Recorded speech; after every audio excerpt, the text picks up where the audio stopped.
Hello everyone, welcome to S K sir's maths academy. आज आपण बघणार आहोत फंक्शनल डिपेंडन्स. ओके, याच्यामध्ये फक्त कन्सेप्ट समजून घ्यायची आहे, नक्की काय करायचं आहे ते. बाकी याच्यातली प्रत्येक स्टेप, प्रत्येक प्रोसिजर जी आपल्याला ऑलरेडी माहिती आहे.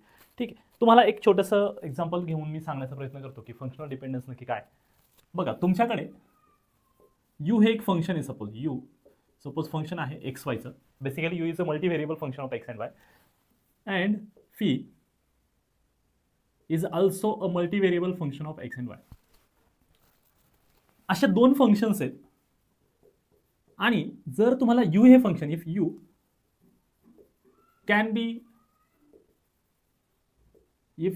बी रिटर्न ॲज किंवा can be written in terms of phi or phi can be written in terms of u. म्हणजेच काय रे, यू आपल्याला कसा लिहिता आला पाहिजे फीच्या भाषेमध्ये. म्हणजेच काय, U is equal to F of phi असं जर लिहिता आलं किंवा फी जो आहे तो तुम्हाला यूच्या भाषेत लिहिता आला तर आपण सांगू शकतो then we can say that then U and phi are dependent. Right, simple सांगितलं मी तुम्हाला की यू आणि व्ही असे दोन मल्टीव्हेरिएबल फंक्शन्स आहेत आणि त्यापैकी एक फंक्शन हे दुसऱ्याच्या भाषेमध्ये किंवा दुसरं फंक्शन पहिल्याच्या भाषेमध्ये जर लिहिता आलं तर अशा केसमध्ये आपण यू आणि फी ह्या दोन्ही फंक्शन्सना काय म्हणणार आहोत, फंक्शनली डिपेंडंट. काय म्हणणार आहोत आपण यांना, फंक्शनली डिपेंडंट. फक्त वर्ड लक्षात ठेवायचं आहे, फंक्शनली महत्त्वाचा वर्ड आहे डिपेंडंट. मग त्यांना आपण म्हणणार आहोत डिपेंडंट म्हणजेच फंक्शनली डिपेंडंट. जर आपल्याला तसे लिहिता आले नाहीत तर त्याला आपण फंक्शनली काय म्हणणार, इनडिपेंडंट असं म्हणणार. आता मला माहिती हे नक्की काय आहे हे लवकर लक्षात येणार नाही आपल्या, किंवा एवढ्या थेरॉटिकल लेवलला जाऊन आपल्याला ते समजून घ्यायची गरज नाही. मुद्द्याचं आणि महत्त्वाचं लक्ष ठेवायचं. आता ह्या ठिकाणी यू फी असे दोन फंक्शन्स आहेत, बरोबर ना. त्यांचा आपण एकत्रितरित्या पार्शियल डेरिव्हेटिव्ह जेव्हा काढतो त्यालाच आपण जॅकोबियन म्हणतो. मग आता मी शॉर्टकट सांगतोय तुम्हाला मित्रांनो की जर दिलेल्या फंक्शन्सचे जे ते काय तुमच्याकडे मल्टीव्हेरिएबल फंक्शन्स दिलेल्या फंक्शन्सचं जर तुम्हाला जॅकोबियन जो आहे तो जर झिरो मिळत असेल, तर तुम्ही बिनधास्त सांगू शकता की given functions U phi are functionally dependent.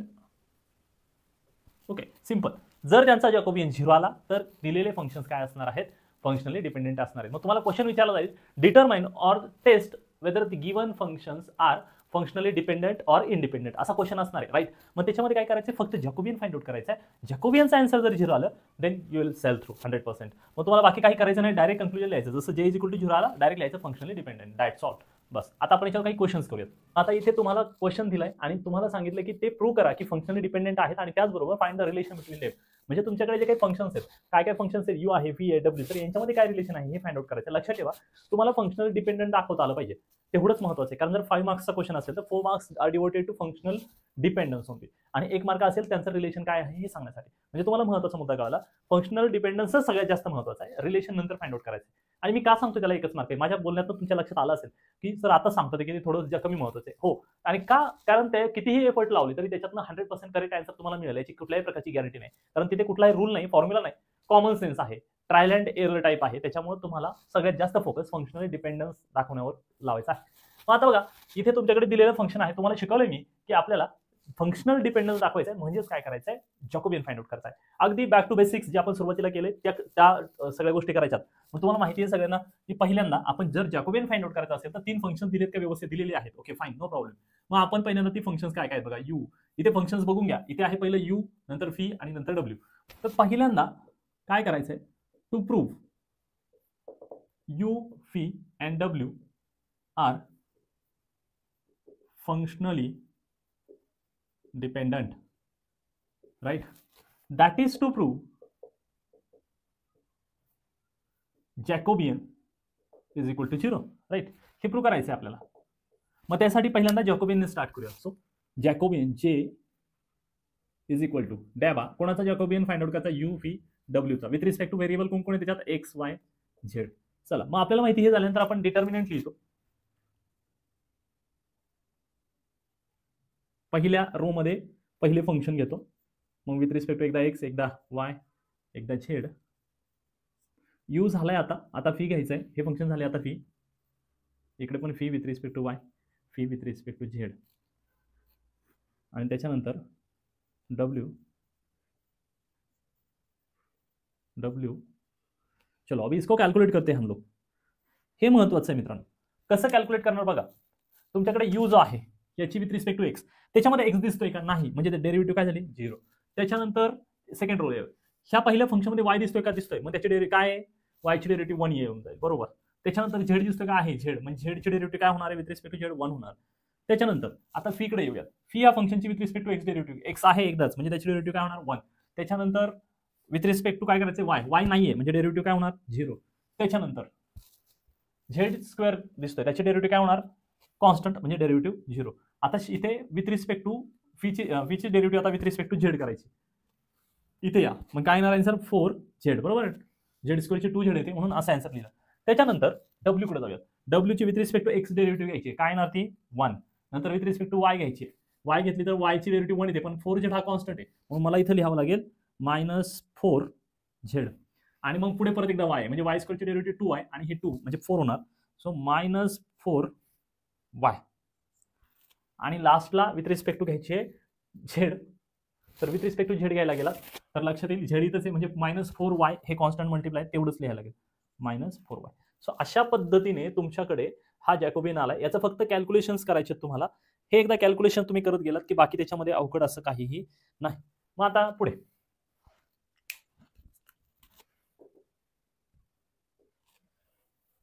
So जे इज इक्वल टू, इथे तुम्ही ऑब्झर्व केलंच असेल की इथं पहिली तर काही कॅल्क्युलेशन नाहीच आहे. तुम्ही इथं सुद्धा करू शकता, तुम्हाला हे असं शिकवलेलं आहे मी. तर बघा, जर तुम्हाला वाटलं तर करा, तुम्ही जर सोपं करायचं असेल तर करा, तुम्ही डायरेक्ट कॅल्क्युलेशन मध्ये जर कम्फर्टेबल असाल तर ते करा, ठीक आहे. तर मला असं वाटतं की इथं मी छोटंसं कॅल्क्युलेशन केलं असतं तर माझे काही स्टेप्स जे आहेत त्या कमी होतील. समजा बघूयात, इथे 1 आहे की नाही? इथे पण 1 आहे, म्हणजे ह्या दोघांपैकी कोणाला तरी एकाला मी 0 करू शकतो का? ते मला चेक करायचं. मग मी काय करेल? मी याला 0 करण्याचा प्रयत्न करेल. इथे 0, मग त्यासाठी चेंज कोणात आहे? C2 मध्ये चेंज हवा आहे. C2 मायनस काय? मी C3 सबट्रॅक्ट करेल त्याच्यातून. माझं टार्गेट सगळ्यांच्या लक्षात आलेलं आहे. माझं टार्गेट एवढंच आहे की इथे मला 0 करता येतोय का? बघूयात. इथे 0 करता आलं तर वेल अँड गुड. मग काय आन्सर येईल ते बघूयात आता. जे इज इक्वल टू, पहिल्या याच्यात काही चेंज नाही, ते ऍज इट इज लिहायचे. त्याच्यानंतर इथे बघा, याच्यातनं हे सबट्रॅक्ट करायचं, बरोबर ना? C2 मधनं C3 म्हणजे 1 - 1 काय झालं? 0. त्याच्यानंतर 0 - 4z म्हणजे काय आलं? -4z. आणि याच्यातनं हे सबट्रॅक्ट करायचं. नीट बघून घ्या, सबट्रॅक्शन ऍक्च्युअली होणार कशी? -4z -4y मायनस सबट्रॅक्ट करायचे, आणि ऑलरेडी इथे -4y आहे. मग काय होणार? इथे -4y, इथे मायनस +4y, म्हणजे हे असं माझं आन्सर येणार आहे. मग ऑब्झर्व केला असेल तर 4y कट होतात, फक्त आन्सर काय राहते? -4z. म्हणून मी इथे -4z असं लिहिणार आहे. एका गोष्टीमुळे खूप सारे कॅल्क्युलेशन्स कमी होणार आहेत. आता इथे येऊयात. मग काय आलं? इकडे 1, याच्यात काही करता येणार नाही आपल्याला, 4z, आणि इकडे आहे -4y, राईट.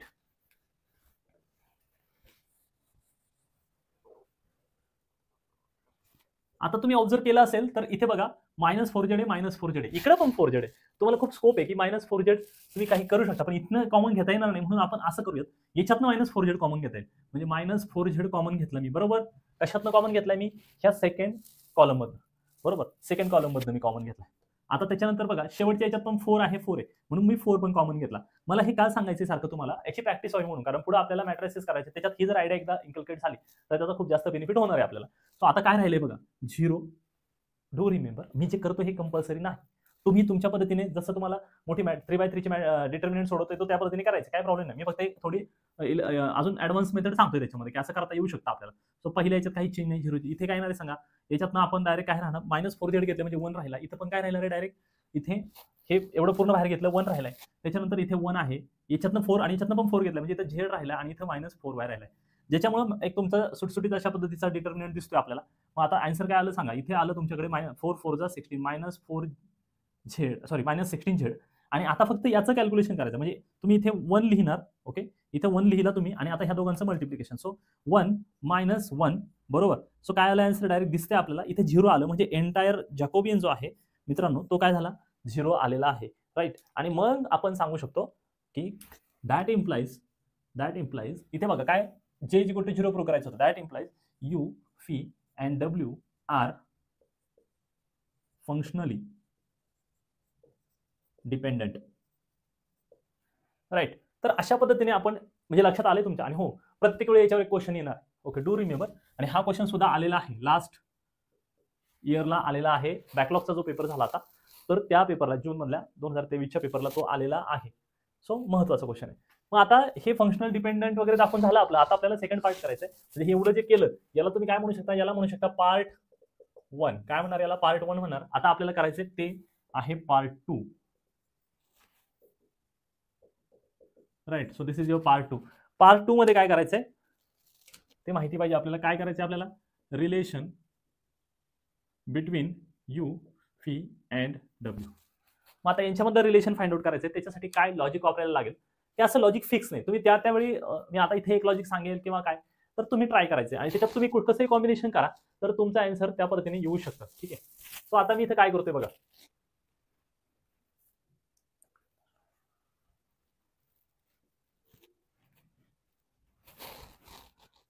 तर माझ्या लक्षात आलं की इकडे स्क्वेअर आहे, इथं पण स्क्वेअर आहे, बरोबर, आणि इकडे स्क्वेअर नाही. तर शक्यतो मी जर याच्यातला कुठलाही एक आपण घेतला, समजा बी किंवा डब्ल्यू घेतला आणि त्याच्यात जर याचा स्क्वेअर ऍड केला तर काय होईल. मी समजा असं घेतो बघा, let W plus twice U square, असं रॅन्डमली घेतलंय मी. त्याच्यासाठी ऍज सच काही असं लॉजिक नाही. ठीक आहे. तुम्ही वेगळं घेऊ शकता, ट्राय करू शकता. फक्त लक्षात ठेवा ह्या दोघांना कॅल्क्युलेट करून काहीतरी मॅनिप्युलेट करून आपल्याला थर्ड त्याच्यात दाखवायचं आहे. म्हणजे आता मी जर फी आणि सॉरी डब्ल्यू आणि यू घेतला इथं तर मला आन्सर जे आहे ते फीच्या याच्यामध्ये आलं पाहिजे. कशात आलं पाहिजे, फीच्या भाषेत दिसलं पाहिजे. मग आता इथे मी कॅल्क्युलेशन करतो. मग डब्ल्यू जो आहे तो डब्ल्यू लिहून घेतो मी आता इथे, x minus 4yz minus 2y square. आता लक्षात घ्या एखादा डब्ल्यूचा स्क्वेअर का नाही केला, अरे डब्ल्यू मध्ये 3 टर्म्स आहेत ना, त्याचं कॅल्क्युलेशन करणं फार अवघड होऊन जाणार. त्याच्याऐवजी यू मात्र छोटासा आहे, मिनिमम आहे, दिसतोय सगळ्यांना छोटा आहे, म्हणून त्याचा स्क्वेअर काय करतोय मी. त्याच्यानंतर प्लस प्लस ट्वाइस आणि यू जो आहे तुमचा यू लिहायचा आहे वाय प्लस झेड आणि त्याचा स्क्वेअर. आता हे सॉल्व्ह करायचं.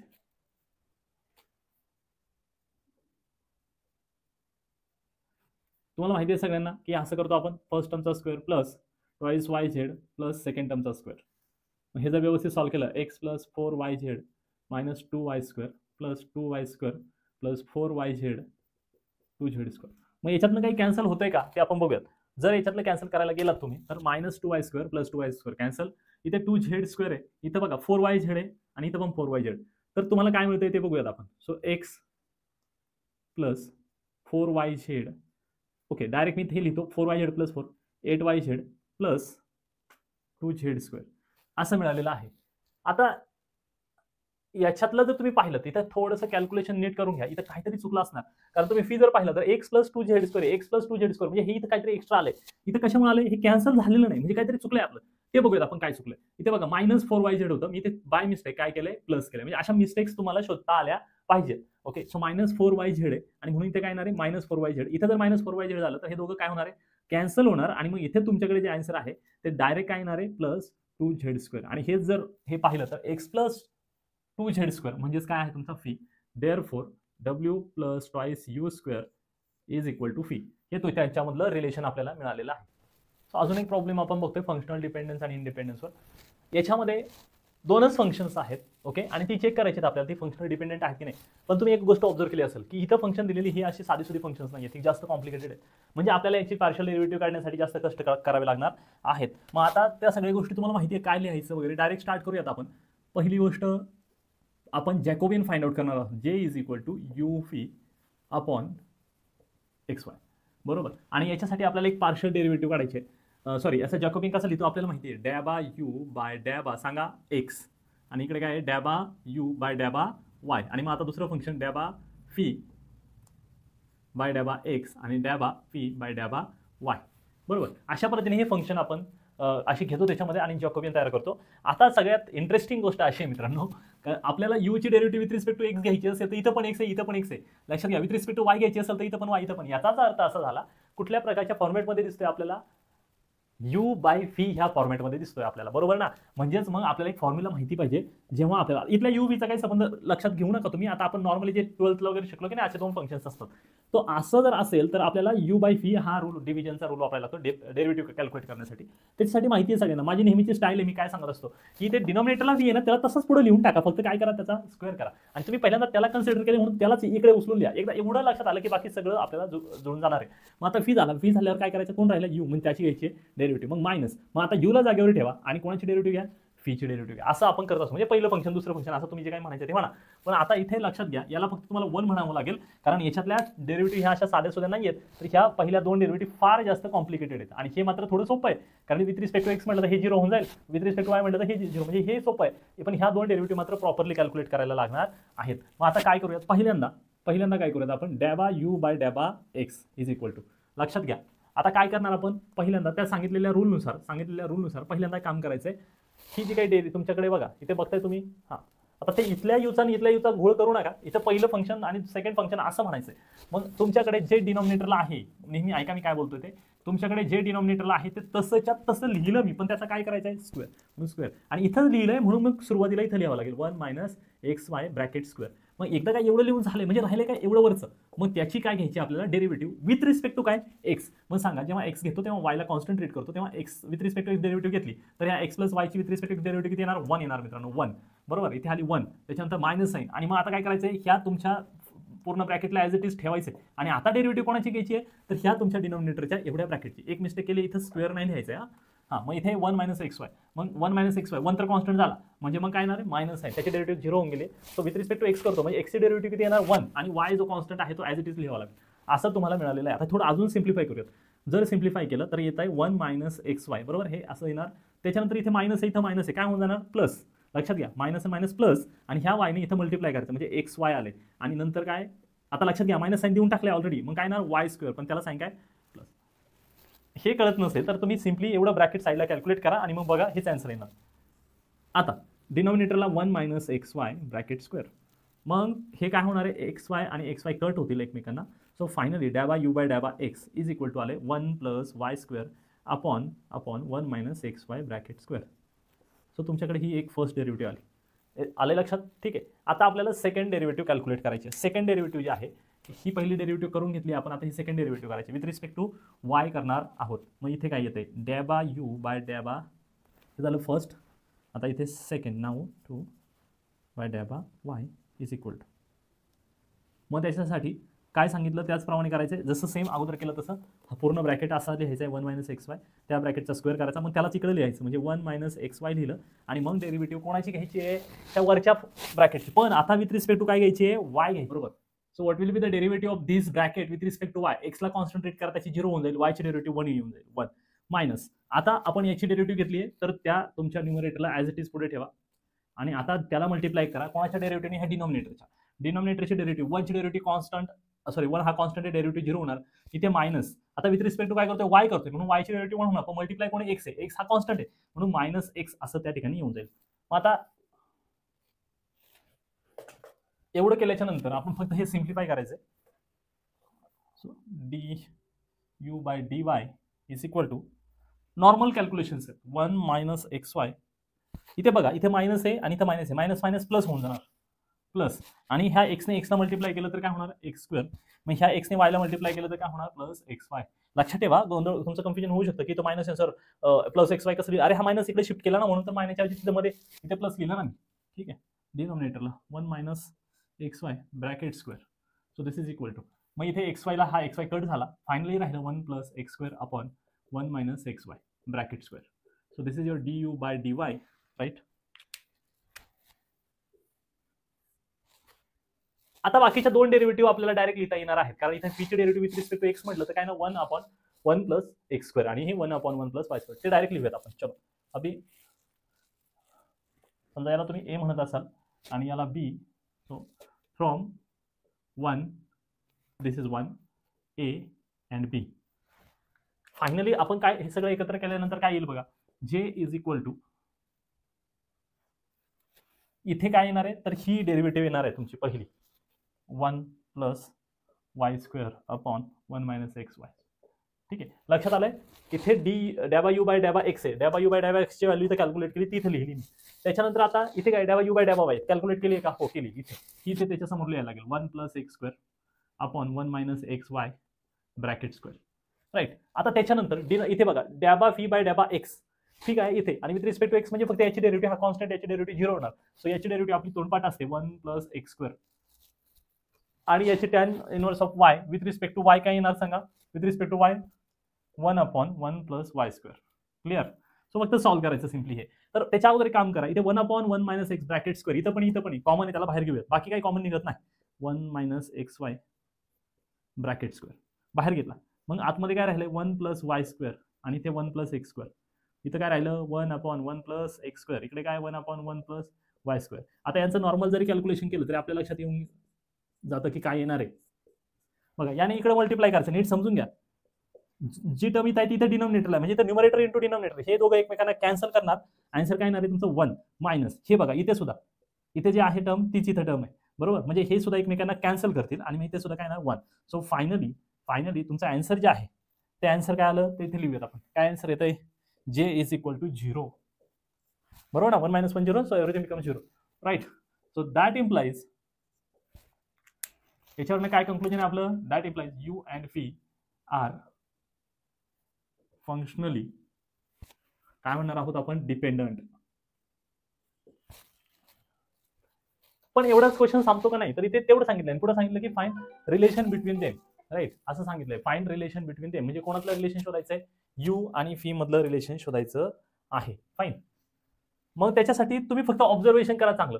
इथे काय बघा एक्स प्लस वाय, इथे काय 1 मायनस एक्स वाय आणि इकडे tan inverse of X tan inverse of Y असं दिसतंय. तर आपल्याला आयडेंटिटी माहिती आहे, आपण 12th पाहिलेली आहे. काय आयडेंटिटी, तर आपण पहिल्यांदा फीला कन्सिडर करूया आणि मग त्या आयडेंटिटी बद्दल बोलूयात. Phi is equal to tan inverse of X plus tan inverse of Y is equal to काय असतं, हे जे आहे ते आपण असं लिहू शकतो डायरेक्ट